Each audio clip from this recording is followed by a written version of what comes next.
A rádio que toca notícia na capital do Oeste. 3h09 no horário de Brasília, o CBN Cascavel, segunda edição, hoje, quarta-feira, 31 de março. E a gente retoma esse assunto, esse tema envolvendo pedágio. Estou recebendo aqui nos estúdios Edson Vasconcelos, empresário, vice-presidente da FIEP e membro do Conselho de Desenvolvimento Econômico de Cascavel. Boa tarde, Edson. Obrigado por aceitar nosso convite. Boa tarde, Zé. Muito obrigado pelo convite. Amanhã às 10 horas, o ministro Tarcísio de Freitas estará em Cascavel, participa de uma reunião. O senhor vai estar lá presente ou não? Acredito que sim. Os convites não chegaram ainda, Zé. Não sabemos. Dizem que vem de Curitiba, dizem que vem do ministro, mas até agora nada. Vai chegar em cima da hora. É para selecionar quem vai participar. Pois é, estamos aguardando. Como o senhor vê essa discussão? A gente acompanhou as audiências, muitas outras reuniões aconteceram. Primeiro se falou de outorga. Não pode outorga. Aí empurrou a outorga para o Paraná, não é mais ligada aí ao governo federal. A impressão que se tem é de que não abriria mão dessa outorga. Aqui no oeste do Paraná, se entende que precisa retirar o valor de outorga. Como o senhor vê a discussão neste momento? Esse formato que foi colocado aí, esse não serve mesmo. A outorga, na verdade, nada mais é que uma ferramenta para manter as tarifas altas. Então você coloca um limite de desconto na tarifa teto para quem puder empatar na tarifa que tem um limite de desconto, que hoje é 17%, Zé, ele vai ter que dar um dinheiro aos cofres públicos.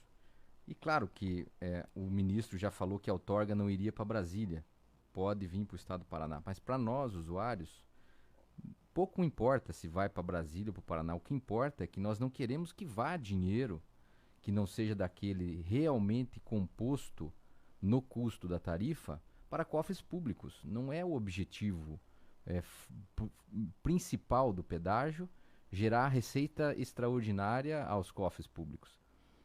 O pedágio tem como missão, origem prioritária, pagar os seus custos de operação, os custos das suas obras e os custos de manutenção. Essa é a principal função do pedágio. Né? Agora, a gente já viu essa tabela com esses valores, 150 bilhões, 42 bilhões para os investimentos, informações do governo federal, do ministro da Infraestrutura, as informações que nos chegam dos representantes, ou a quem defende essa proposta, é que esse é o modelo ideal, é o modelo justo e que as obras vão acontecer. Isso daria garantia para que as obras possam acontecer. Por outro lado, se entende que pode ser um preço bem menor. A metade do que está hoje, 60% do que está hoje. É muito fácil, Zé. Esse cálculo é claro para você? Primário. Garantia de obra. Quem que dá garantias de obras? É o degrau tarifário. O que é isso? Ele faz a obra, ele começa a receber uma diferença pela obra que ele fez. Essa é uma garantia para o usuário e essa é uma garantia para quem faz as obras. Quando a gente fala de outorga, no fundo, o ministro, olhando de Brasília, ele quer resolver o problema do país. E ele quer tirar um pouco de fundos e de recursos para resolver problemas em outras regiões que não seja do Paraná. Garantia de obras quando você pega esses 156 bilhões, guarda esse número, 156 bilhões. A parcela de obras é 42 bilhões, próximo de 25%. A parcela de tributos diretos é 36 bilhões, quase o valor das obras. Mas quando você pega os tributos arrecadados nas obras, que você também vai tributar as obras que vão ser feitas, você tem mais 4 bilhões de tributos. Somado com os 36, nós temos 40 bilhões de tributos. Então, quando você olha e fala que o risco é as obras, quando a gente está falando em reduzir um pouco o valor da tarifa, nós temos 40 bilhões de tributos, incluídos aqueles de segunda instância, a bitributação nas obras. Nós temos 44 bilhões de lucros, estimado nos 156, e nós temos 34 bilhões de custo operacional. Quando nós falamos em reduzir tarifas, nós estamos olhando os tributos, nós estamos olhando o custo operacional e nós estamos olhando o lucro da operação. Nós não queremos falar do custo das obras. E quando eles vêm e misturam tudo, Zé, eles fazem uma confusão dizendo assim, se a tarifa for baixa, coloca em risco as obras, mas não coloca em risco o tributo deles, o lucro deles, né? E a garantia de operação, que é perigoso ter esse pensamento, porque nós percebemos que lá atrás, como Santa Catarina, Rio Grande do Sul, não tem a tese da outorga. O Paraná é colocado na fileira para ser o primeiro estado a começar o ciclo das outorgas no Brasil. Isso é perigoso. Então, sai do Paraná, vai para Goiás, vai para o Rio de Janeiro, e um ciclo de fazer esse modelo híbrido, buscando ter um modelo que não permita redução tarifária à percepção do usuário, e sim mantenha garantias de contribuição tributária, garantias de lucro para eles e garantias, teoricamente, das gorduras da operação. Quem pegou os extratos das planilhas sabe que tem salários dentro das previsões de OPEX da operação de R$100 mil. Você acha que alguém vai pagar R$100 mil? Eles vão reduzir, isso é gordura. Por que a gente fala em ter desconto livre? Porque as empresas da iniciativa privada, quando vão entrar nisso, elas vão mostrar suas competências. E umas vão ser mais competentes do que outras, Quando o governo fala que não vai permitir que haja concorrência por competência, eu não consigo nem entender o que nós estamos criando.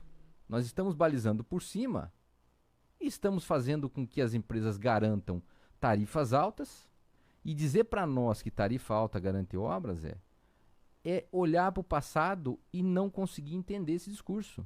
Porque todas as nossas tarifas até hoje foram consideradas muito altas, vieram auditorias do Tribunal de Contas da União, do Estado, mostraram que havia um sobrepreço de mais de 30%. A Lava Jato prendeu todo mundo e mostrou que havia um balaio de corrupção e tarifas altas, e as obras não saíram, E vai dizer que as obras não saíram porque as tarifas eram baixas? Esse discurso no Paraná não cola, não existe. Chega a ser até um pouco distorcido da realidade paranaense.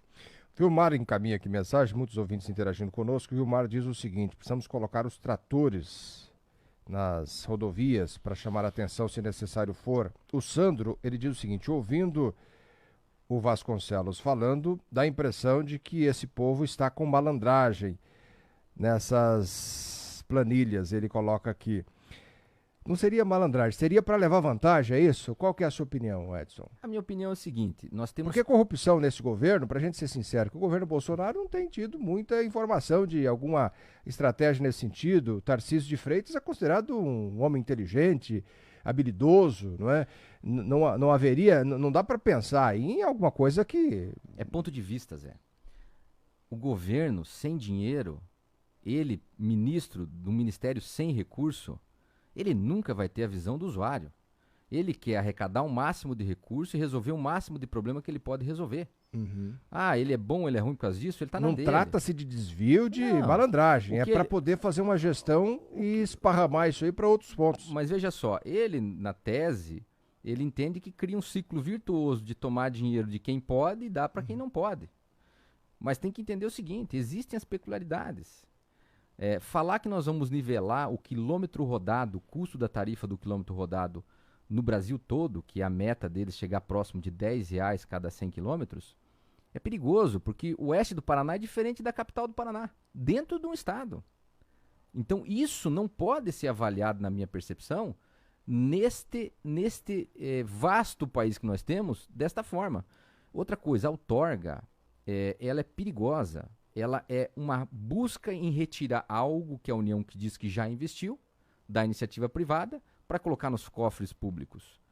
Primeiro que no Paraná, quem fez as maioria das rodovias foi o Estado, com o dinheiro do recurso do Tesouro do Estado.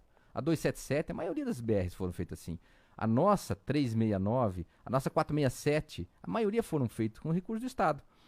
Essa tese de outorga na malha rodoviária, onde nós temos um custo do Brasil muito pesado, ela tem que ser muito bem feita, porque senão, veja só, nós temos um custo para fora das empresas, que a gente chama da porteira para fora, quase insustentável, muito próximo do custo do Brasil.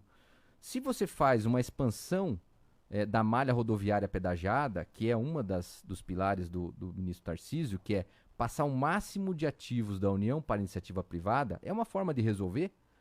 Ele deveria criar, no mínimo, Zé, um regime tributário especial, porque esta receita não é prevista. Ela é uma nova receita, que não existe hoje nas contas do governo. Agora, é justo nós provisionarmos dentro do estado do Paraná dos 156 bilhões, de 35 a 40 bilhões de tributos? Isso deveria ser isento, Zé. Isso deveria ser desconto direto, porque eles não têm competência para fazer, e eles vão vir aqui alegar que a União não tem recursos, que o que eles têm dividido pelo estado inteiro não dá nada, e ainda, de uma forma muito educada, eu acho que eles devem parar de falar que eles investirão 42 bi. Nós pagaremos 42 bi em obras, e isso deveria ser um pouco mais exprimido na minha visão, porque 42 bi num espaço muito curto de tempo, duvido que consiga fazer, porque não temos projetos executivos, não temos nada. Então, esta confusão do modelo é perigoso não só para o Paraná, é perigoso para o Brasil. O Brasil é um país continental que depende muito do transporte rodoviário. A outorga onerosa, o modelo híbrido, não só ao Paraná. Ao Brasil é perigoso.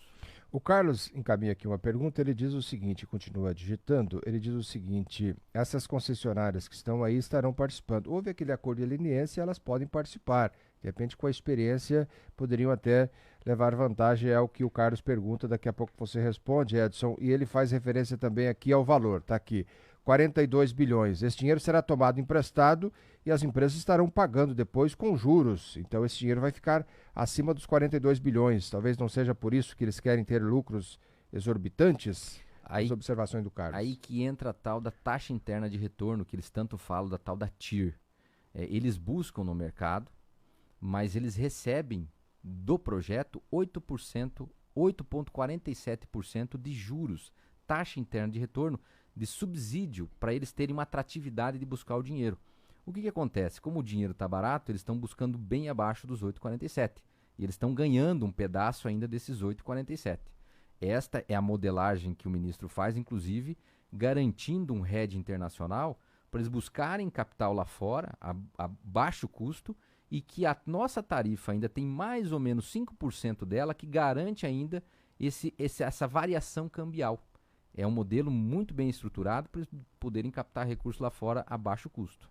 O Laurindo faz aqui uma pergunta também. Obrigado, Laurindo, acompanhando a CBN. Ele diz o seguinte: mas afinal de contas, quanto poderia ser essa tarifa?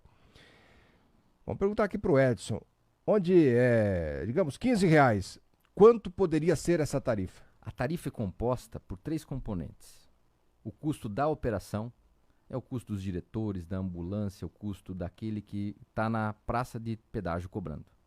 O custo da manutenção das rodovias e o custo das obras. São 3 componentes.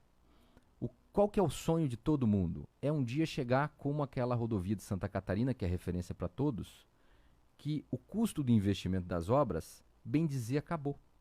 Então duplicou daqui a Curitiba, duplicou daqui a Matelândia, e vai ficar nessa tarifa o custo de manutenção e o custo de operação. Nós entendemos que se continuasse a tarifa hoje, se pegasse esta malha que está hoje, sem ampliar ela, e encerrasse os contratos e fizesse uma renovação sem obras, seria mais ou menos entre 40% do valor da tarifa atual, Zé. Entre a operação e a manutenção. E teria uma folga para você, ao longo do tempo, colocar a carga do valor das obras. O que é perigoso no modelo híbrido? O dia que você tiver com toda a tua carga de valor de obras quitado, o Estado nunca vai deixar a tarifa abaixar. Ela sempre vai fazer as licitações por concorrência com desconto limitado, e aquilo que ele teria de gordura para chegar no custo de operação e no custo de manutenção vai para os cofres da União. Esse dinheiro, quem está pagando, Zé, é o usuário, não é o Tesouro. É uma incompetência de poder conseguir fazer com recurso próprio, e quem acaba pagando de uma fonte externa é o próprio usuário. Então é isso que nós temos que ter clareza. Quem está lá em Brasília olhando, olha de uma forma. E o ministro, muito competente, como você falou, ele sabe que o tempo dele no governo, o tempo dele como ministro, é limitado. Ele vai tentar fazer o máximo possível durante um tempo restrito. Agora, para nós, quem fizer isso agora, daqui 10 anos esse ministro não está aí, este presidente não está aí, ninguém mais vai estar. mas nós estaremos aqui pagando a tarifa, Zé. Uhum. E essa tarifa é muito pesada.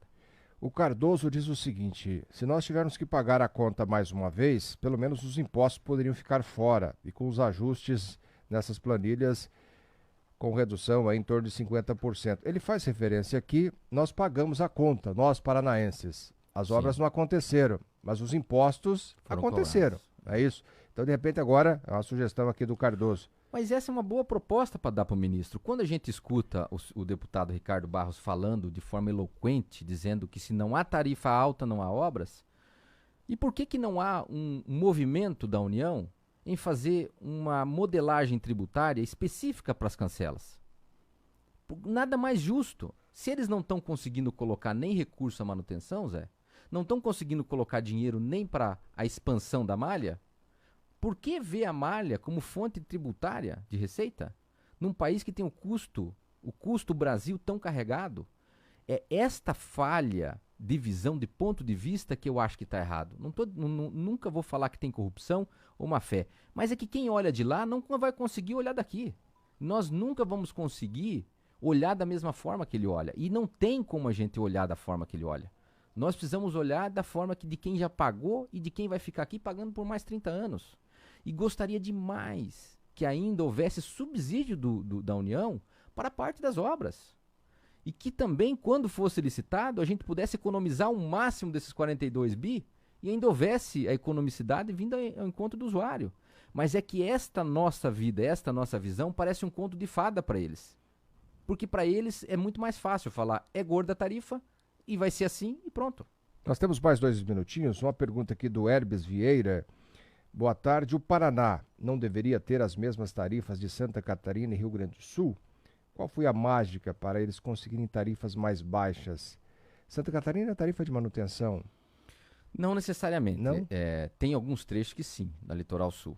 Mas vamos lá. Se você pegar hoje a BR MS 163, que corta o Mato Grosso do Sul inteiro, são 850 quilômetros. Para você atravessar de carro, é R$55. O Paraná, de Foz do Iguaçu a Paranaguá, são 700 e poucos quilômetros. E nós pagamos quase 150. Você vai falar assim, é tráfego? É modelo? E lá eles vão dizer, mas lá estão com problemas de obras, eles não estão fazendo as obras. Concordo? Mas lá o diretor da concessionária fala que o problema deles não é a tarifa. É o compromisso político que houve na gestão passada de o BNDES aportar os recursos com juro barato. E o BNDES, depois que teve o escândalo da Lava Jato, sumiu. Porque essas empresas todas estavam nos acordos de leniência. E segundo, quiseram fazer muitas obras sem o dito cujo gatilho técnico. Você vai duplicar onde não necessariamente precisa. Você precisa duplicar onde precisa de duplicação. Você não vai duplicar numa vicinal. Ah, mas nós queremos duplicar tudo. É o outro medo que nós temos. E daqui 20 anos, os próximos governadores, os próximos prefeitos que vão querer fazer suas obras? Quem que vai aguentar mais um degrauzinho de algumas obrinhas que precisam fazer? Então a gente tem que cuidar muito essa modelagem. Santa Catarina, eles fizeram o menor preço. Eles fizeram as obras e entregaram. Claro que lá eles tiveram a sorte da União olhar para lá e fazer as obras. Aqui é muito difícil. E de outra forma, existe também a diferença de E por que tráfego. aqui é difícil? Porque aqui sempre foi difícil. Aqui sempre foi difícil. Eles não entendem que aqui, se pegar o mapa do Paraná de 1930, era terra despovoada. Se não pegar o teu voo, o meu voo, o voo de todo mundo aqui, foi quem veio cortar no Machado. E nunca foi dada atenção. A história do Paraná é o norte do Paraná e a capital. O Brasil é a costa litoral. Aqui é tudo mais difícil. Sempre foi mais difícil. E hoje, não só pela falta de atenção, mas também por ser final de linha. Para nós, chegar o produto é mais caro, porque tem pedágio para ir, e o nosso produto para chegar é mais caro, porque tem pedágio para voltar. Os grandes centros de consumo não estão aqui. Então essa dificuldade é visceral para nós aqui. E se a gente não se posicionar, Zé, ninguém vai se posicionar por nós. Nós temos que se posicionar com tranquilidade. É democrático. Se alguém ficar com cara feia, como o próprio Ricardo Barros, ontem eu percebi que o tom de voz dele era um pouco assim de confronto, com todo respeito. Ele que se coloque no nosso lugar aqui e pare de demagogia. Nós sentimos ofendidos quando ele nos trata como irracionais e coloca que a gente não consegue fazer uma avaliação primária numa tarifa. Ele que não venha com esse discurso metódico de medo, falando, se vocês não tiverem tarifa, ninguém vai garantir as obras.